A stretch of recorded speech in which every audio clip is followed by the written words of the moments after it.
नमस्कार। खबर उत्तराखंड में आप भी का समय है। गरिमा पे खबरों के बढ़ते हैं उससे पौड़ी के कोटार से मान पुल का उद्घाटन करेंगे। की लागत उत्तराखंड दिवस के राजपूत नियंत्रण श्री हेमकुंड कपाट जो बोले सो निहाल जयकार से गूंजा धचारा श्रद्धा रहे मौजूद। एक सिंधु रामनाथ कोविंद पौड़ी गढ़वाल में घड़ियाल मंदिर को केंद्र का दर्जा। डॉक्टर धन सिंह रावत और पूजा शास्ता होगा सुव्यवस्था विकसित। उत्तराखंड जिलों में बारिश तेज हवाओं के साथ ओलावृष्टि। पिछले 24 दिनों में 60% अधिक बारिश हुई।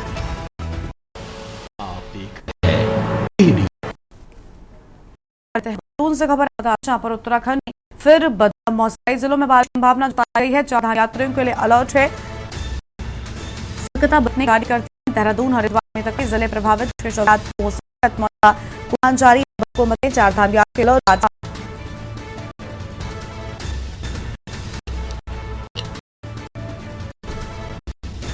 सतर्कता बरतने के निर्देश जारी किए हैं। हम खबर आप बता रहे हैं उत्तराखंड में फिर बदलेगा मौसम। हरिद्वार समेत कई जिले होंगे प्रभावित। श्रीनगर बदलेगा मौसम का धूप झुलस में अवकाश की उम्मीद।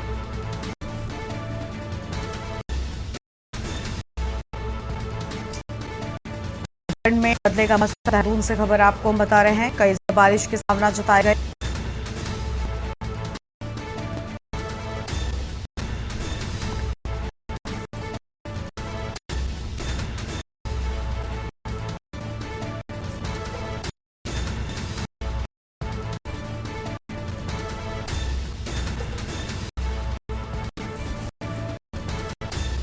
बारिश के चलते हो सकती है जिले मौसम होंगे प्रभावित। विभाग का पूर्वानुमान जारी किया गया।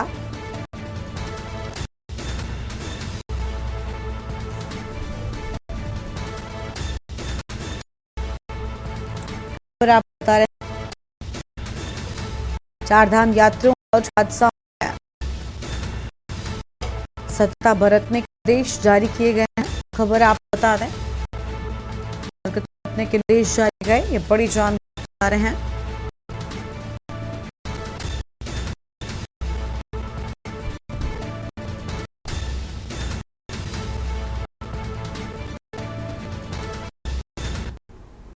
उधमसिंह में भी बदलेगा मौसम। जाजब से झुलस रहे जिलों में अब राहत की उम्मीद है और 30 और 31 मई को हवाएं भी दस्तक दे सकती हैं। फिसलन सड़क बन सकती। बिजली गिरने तेज बारिश कर प्रशासन अलर्ट है। प्रशासन बढ़ता जा रहा है। हम खबर आपको हम बता रहे हैं।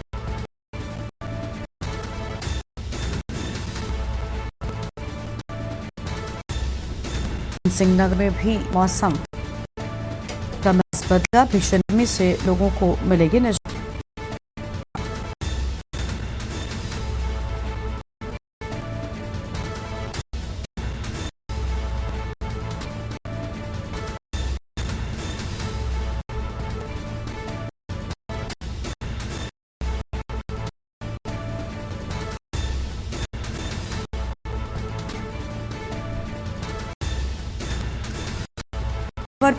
हमारे साथ हमारे संवाददाता अजहर जुड़ चुके हैं। अजहर, अगले 38 घंटे में मौसम मिजाज बदलना है। उत्तराखंड में कई जिले इससे प्रभावित होंगे। भीषण से भी राहत मिल सकती है।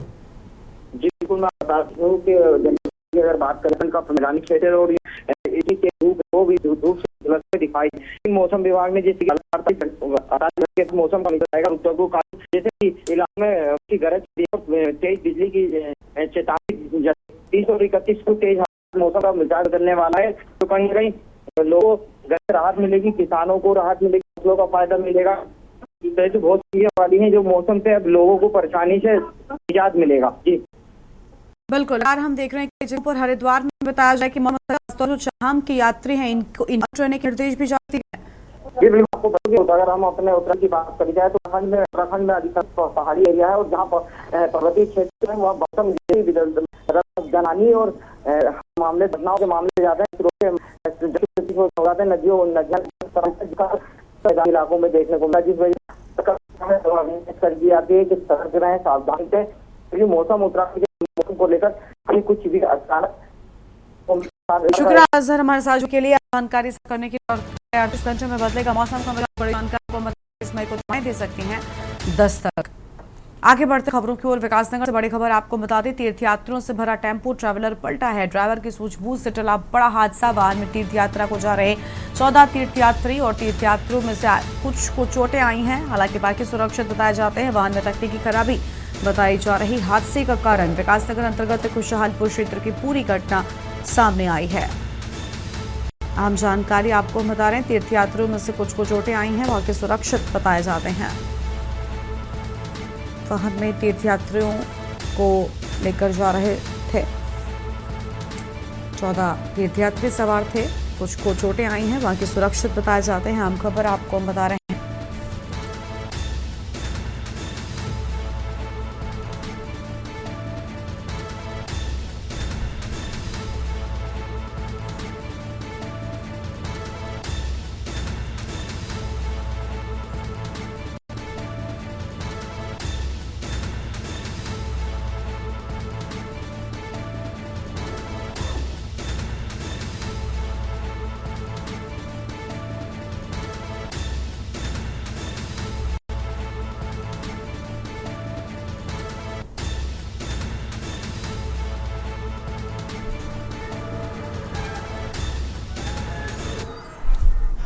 एक्सीडेंट हुआ है, क्या है पूरा मामला? पूरा मामला सर ये है, मेरा नाम देवदत्त है। मैं हरिद्वार से 4 धाम के लिए निकला था और गाड़ी का व्हील लगने से टायर फटा और गाड़ी पलट गई। कितने यात्री थे इसमें? 14 लोग थे सर। और कहाँ जा रहे थे ये यात्री? कहाँ के रहने वाले थे? 4 धाम जा रहे थे, एमपी के रहने वाले थे। कितनों को चोटें लगी है, क्या स्थिति है? बस खिरौच आई है, चोट किसी को नहीं आई है, बस हल्की खिरौच है 1-2 के में, बाकी के सब सुरक्षित है।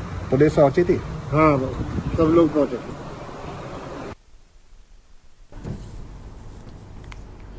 पौड़ी गढ़वाल के श्रीनगर विधानसभा क्षेत्र के बुढ़ा भरसार में घने जंगलों के बीच बसे घड़ियाल देवता मंदिर को अब पर्यटन केंद्र के रूप में विकसित किया जाएगा। कैबिनेट मंत्री डॉक्टर धन सिंह रावत ने मंदिर तक 5 किलोमीटर पैदल ट्रैक कर पूजा अर्चना की और कहा कि स्थान आस्था व प्राकृतिक सौंदर्य का अनूठा संगम है। मंत्री रावत ने कहा कि मंदिर तक पहुंचने के रास्ते को सुव्यवस्थित किया जाएगा और बुनियादी सुविधाएं भी विकसित की जाएंगी। इससे क्षेत्र की अर्थव्यवस्था को मजबूती मिलेगी और लोक संस्कृति का संरक्षण भी होगा। स्थानीय लोगों ने बताया कि हर साल अप्रैल में 3 पट्टियों के ग्रामीण यहां पर भंडारे का आयोजन करते हैं, जिसमें हजारों श्रद्धालु भाग लेते हैं। इस मौके पर कई प्रशासनिक अधिकारी व स्थानीय जनप्रतिनिधि भी मौजूद रहे।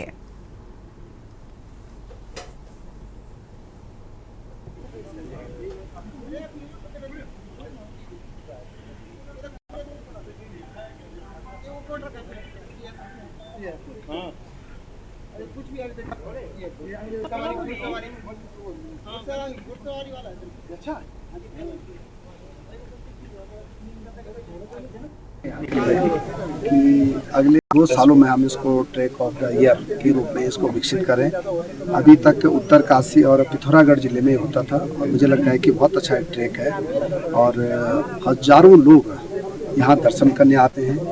स्थानीय लोगों का यहाँ पे बड़ा योगदान है और मैं बहुत जल्दी स्थानीय लोगों के साथ एक बैठक करके यहाँ की डीपीआर भी बनाई जाएगी और जो यहाँ के स्थानीय लोग चाहेंगे वैसे वैसे हम इस मंदिर का भी निर्माण करेंगे। यहाँ पे धर्मशाला बनाएंगे तो भी बनाएंगे, यहाँ पे पानी की दिक्कत है वो भी पूरी करेंगे और ट्रैक ऑफ द ईयर के लिए भी अगले साल हम इसका प्रस्ताव जरूर भारत सरकार को भेजेंगे। और निश्चित तौर से इस मंदिर में मैंने जो महसूस किया है, इस मंदिर में शक्ति का एक अलग सा ही संचार होता है। ये 2700 समुद्र तल से 2700 मीटर की ऊंचाई पर स्थित है। ये करीब 19 गांवों का एक पूजा स्थल कह सकते हैं, जिसमें घंडियाल, लोकल भाषा में घंडियाल देवता का ये मंदिर है और इसमें हर अप्रैल माह में साल भर में एक बार 19-20 गांव अपने वाद्य यंत्रों के साथ इस मंदिर में जाके ही पूजा अर्चना करते हैं, वहां पे गाना भजन करते हैं और फिर ट्रैकिंग के साथ अपने घरों को आते हैं। कोटद्वार में मालन पुल निर्माण के बाद में 22 महीने के बाद आम जनता के लिए फिर से खुल गया है। मुख्यमंत्री मंत्री पुष्कर सिंह धामी ने सोमवार को वर्चुअली इसका लोकार्पण किया और इस मौके पर विधानसभा अध्यक्ष ऋतुभूषण खंडूरी मुख्य अतिथि के रूप में मौजूद रहीं और मुख्यमंत्री के द्वारा पुल के लिए 26 करोड़ रुपए की मंजूरी देने पर आभार व्यक्त किया गया। इस पुल के पुनर्निर्माण से क्षेत्रवासियों को बड़ी राहत मिली है।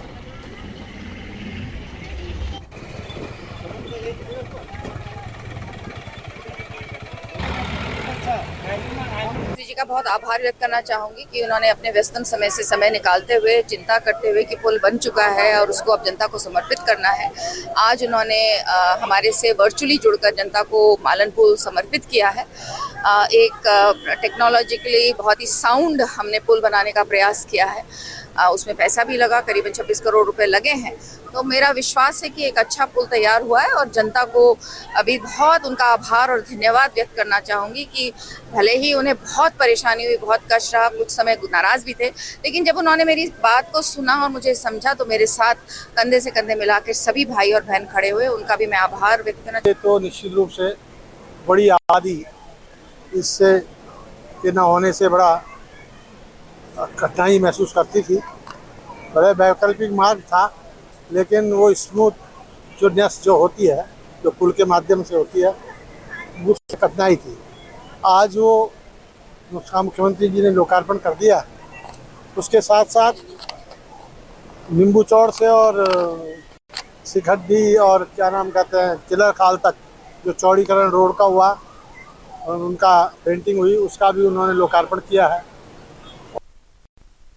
देहरादून से, जहां पर सड़क सुरक्षा और ट्रैफिक नियमों को लेकर जागरूकता बढ़ाने के उद्देश्य से देहरादून में चिल्ड्रन ट्रैफिक पार्क का निर्माण किया जा रहा है। आरटीओ प्रवर्तन अनीता चमोला ने बताया कि ये पार्क सहस्त्रधारा हेलीपैड के निकट सिटी पार्क में तैयार किया जा रहा है, जहां पर 5 से 14 साल के बच्चों को ट्रैफिक नियमों की जानकारी दी जाएगी। ये जागरूकता अभियान खासतौर पर उन शहरों में शुरू किया जा रहा है जहां पर सड़क हादसों की दरें अधिक हैं। हरिद्वार, हल्द्वानी और रुद्रपुर में भी इस योजना पर तेजी से काम चल रहा है। देहरादून में निर्माण कार्य सितंबर तक पूरा कर लिया जाएगा और अक्टूबर से पार्क पूरी तरह से सक्रिय हो जाएगा। इस पार्क में एक समय में 200 बच्चों को ट्रैफिक नियमों की ट्रेनिंग दी जा सकेगी। बच्चों को ऑडियो विजुअल माध्यम से ये सिखाया जाएगा कि वाहन में चढ़ते, उतरते और यात्रा करते वक्त किन बातों का विशेष ध्यान रखना चाहिए। परिवहन विभाग की योजना है कि जो हमारे बहुत प्रमुख जनपद हैं, जिसमें हमारा देहरादून है, हरिद्वार है, रुद्रपुर है, हल्द्वानी है, जहाँ पर कि ज़्यादा फुटफॉल्स हैं और एक्सीडेंट रेट भी ज़्यादा है, तो पब्लिक को अवेयर करने के लिए, जागरूकता के लिए ट्रैफिक पार्क के माध्यम से भी कुछ योजना बनाई जाए। तो उसके लिए हमने एक चिल्ड्रन ट्रैफिक पार्क की योजना बनाई है और इसके लिए हरिद्वार में भी कार्रवाई चल रही है, लेकिन देहरादून में जो MDDA का सिटी पार्क है हेलीपैड के निकट शहरप्रधारा रोड पे, तो वहाँ पर ये पार्क का निर्माण कार्य जो है वो प्रारंभ हो गया है और सितंबर लास्ट तक इसके पूर्ण होने की संभावना है और अक्टूबर से ये आम जनता के लिए खुल जाएगा। उत्तराखंड के राज्यपाल lieutenant general retired Gurmeet Singh अपने ग्रीष्मकालीन प्रवास के दौरान आज सुबह मां नैना देवी मंदिर पहुंचे, जहां उन्होंने विधिवत पूजा अर्चना की और शिवलिंग पर जलाभिषेक किया। मंदिर प्रबंधन ने राज्यपाल का माता की चुनरी और तस्वीर भेंट कर उनका स्वागत किया। इसके बाद राज्यपाल ने पास से स्थित गुरुद्वारे में भी मत्था टेका। मीडिया से बातचीत में राज्यपाल ने कहा कि वो नगर की समस्याओं और विकास कार्यों को लेकर विभागीय अधिकारियों के साथ बैठक करेंगे ताकि स्थानीय जनहित से जुड़े मुद्दों पर समाधान निकाला जा सके।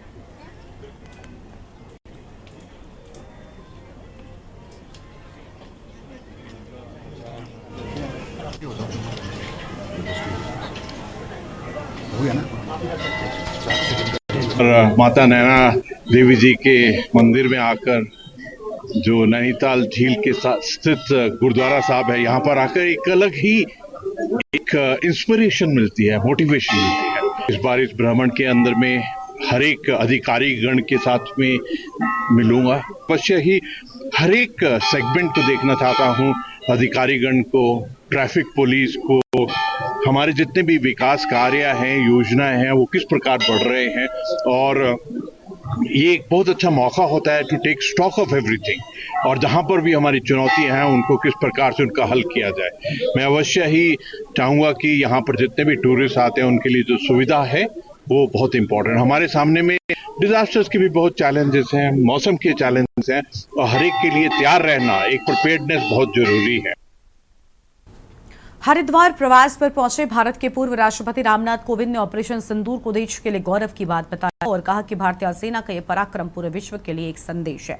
उन्होंने एक देश एक चुनाव की वकालत करते हुए कहा कि इससे देश की प्रगति की रफ्तार दोगुनी हो जाएगी। रामनाथ कोविंद ने कहा कि एक देश एक कानून को लेकर उनकी अध्यक्षता में बनी कमेटी ने अपनी रिपोर्ट सरकार को सौंप दी है, जो फिलहाल जेपीसी के पास। उन्होंने देश की आर्थिक मजबूती के लिए प्रधानमंत्री मोदी को श्रेय दिया। अपने प्रवास के दौरान कोविंद जुना पीठाधीश्वर स्वामी अवधेशानंद गिरी के आश्रम में ठहरे, जहां वो गंगा आरती में शामिल हुए और ऋषिकेश भ्रमण पर भी निकले।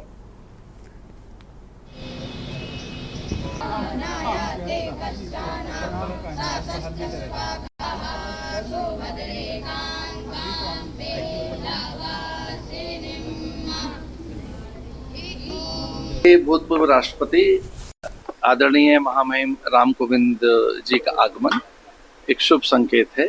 वो ऐसे समय पधारे हैं हरिद्वार की जब ऑपरेशन सिंदूर के माध्यम से पूरे विश्व में भारत, सशक्त भारत, समर्थ भारत और एक ऐसा भारत जो अत्यंत शक्तिशाली भारत है, ये सिद्ध हुआ है।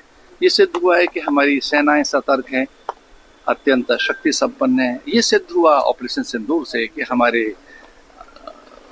पास एक वर्चस्व है, नेतृत्व है। ये सिद्ध हुआ कि हमारे पास एक सशक्त अनुभव सिद्ध नेतृत्व है। आदरणीय नरेंद्र मोदी जी जो इस देश के प्रधानमंत्री हैं, उनका संयम, धैर्य, शौर्य, पराक्रम अथवा उनकी सूझबूझ पूरे संसार ने देखी है। ऑपरेशन सिंदूर के माध्यम से हमारी सेनाओं ने ये सिद्ध किया कि किस प्रकार से S-400 समर्थ है, किस तरह से शत्रुओं के ड्रोन यहाँ निष्प्रभावी रहे और हम लोगों ने अपने लक्षित जो थे जो हमारे टारगेट थे वो सिद्ध किए। विश्व प्रसिद्ध और सदियों से जिसका महत्व ऋषि मुनियों और हमारी सनातन परंपरा का एक प्रतीक है, यहाँ तो आना एक सौभाग्य की बात है। और बहुत जब भी किसी का सौभाग्य प्रबल होता है, जागता है, तो उसको हरिद्वार आना, ऋषिकेश आना और यहाँ पर संत महात्माओं उनके दर्शन करना, उनका प्रवचन सुनना और उनका आशीर्वाद लेना। आज मैं यहाँ आया हूँ स्वामी अवधेशानंद जी महाराज के आश्रम में। जब मैं राष्ट्रपति था तब भी मुझे आने का सौभाग्य मिला था और एक मन में इच्छा थी कि जब कभी ऐसा संयोग बनेगा तो मैं महाराज जी के आश्रम में आऊँगा। आज मैं आया हूँ, मुझे बहुत प्रसन्नता। ये देखिए, एक यद्यपि देश के लिए गौरव की बात है, उसमें हम सब लोग भारतीय शामिल हैं और इसी नाते में इतनी ही बात कहूँगा कि एक ये जो हमने इस हमारे देश की सेनाओं का जो पराक्रम और शौर्य का ये प्रतीक है और मुझे लगता है हमने विश्व में एक बहुत बड़ा संदेश दिया है और आतंकवाद के खिलाफ इसको लोग सदियों तक इसकी पहचान बनी रहेगी और इसके लिए मैं फिर कहूँगा हम सभी भारतीयों के लिए एक गौरव का विषय है। अगली खबर कोटद्वार से है, जहां पर केदारनाथ यात्रा की रफ्तार पकड़ चुकी है और पैदल मार्ग पर संचालित होने वाले घोड़े खच्चरों को लेकर शिकायतें भी मिलने लगी हैं। केदारनाथ पैदल मार्ग पर एक घोड़ा खच्चर संचालक द्वारा तीर्थयात्रियों के साथ अभद्रता का एक वीडियो वायरल हो रहा है, जिसमें वो तीर्थयात्रियों को धमका रहा है। वहीं दूसरी ओर श्री बद्री केदार मंदिर समिति के अध्यक्ष हेमंत द्विवेदी ने स्पष्ट किया कि अगर कोई भी घोड़ा खच्चर संचालक तीर्थयात्रियों के साथ अभद्रता करेगा तो उसके खिलाफ कड़ी कार्रवाई अमल में लाई जाएगी।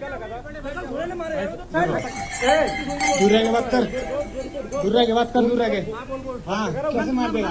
मारा धक्का की नहीं मारा, लगा था धक्का लगा था मेरे। तो मैं बोला तो मारने की बात कैसे कही? बोला भाई क्या बोला हमने? क्या बोला? हम छूरे तुमको, हम तो छूरो मुझे, हम छूरे, मैं तो छूरो, तूने क्या बोला मुझे? धक्का लगा था, घोड़े ने मारे नहीं,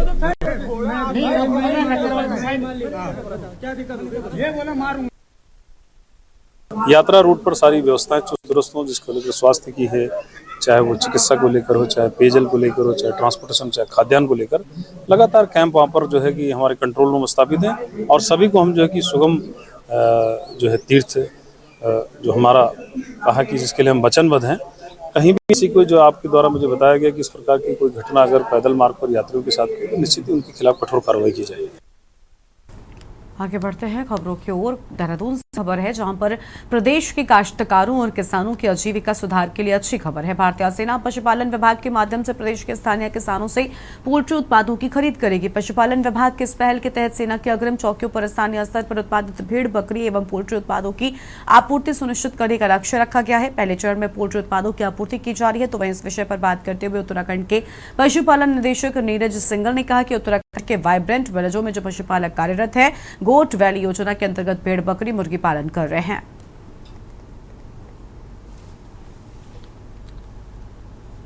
हम लोग जो वाइब्रेंट विलेज में हमारे पशुपालक कार्यरत हैं, जिसमें जो गोट वैली योजना के अंतर्गत बकरी पालन और भेड़ पालन का व्यवसाय कर रहे हैं और हमारे ब्रॉयलर फार्मिंग योजना के अंतर्गत मुर्गी पालन का व्यवसाय कर रहे हैं, उन लोगों के उत्पाद को आईटीबीपी और सेना की जो हमारी टुकड़ियां हैं वाइब्रेंट विलेज में, उनको मीट ऑन हुफ्स MOH सप्लाई करते हैं। लाइव गोट, हम जिंदा बकरी जो हमारे फार्मर की है वो फार्मर उनको सप्लाई करते हैं। पौड़ी जनपद के कलजिखाल ब्लॉक के मनस्यारी रस्सू पट्टी के गांव में बीते 6 महीने से पालतू पशुओं पर हो रहे गुलदार के हमलों से ग्रामीणों में भय का माहौल है। लगातार घटनाओं के चलते समाजसेवियों के द्वारा जिलाधिकारी को ज्ञापन सौंपा गया, जिस पर त्वरित संज्ञान लेते हुए उप प्रभागीय वन अधिकारी आयुष विष्ट, वन क्षेत्राधिकारी दिनेश नौटियाल, इसके साथ ही आपको बता दें कि नागदेव रेंज की टीम ने धारी गांव का निरीक्षण किया। टीम ने मौके पर पहुंचकर प्रभावित पशुपालक सोहनलाल की गौशाला का निरीक्षण किया और पुष्टि की उसकी बकरियों पर हमला गुलदार द्वारा किया गया है। ग्रामीणों को सतर्क रहने की सलाह देते हुए वन अधिकारी की ओर से पक्की गौशालाएं बनवाने पर जोर दिया गया। सोहनलाल की आजीविका केवल पशुपालन पर निर्भर है, जिससे उसे बार बार हो रही क्षति से मानसिक तनाव हो रहा है।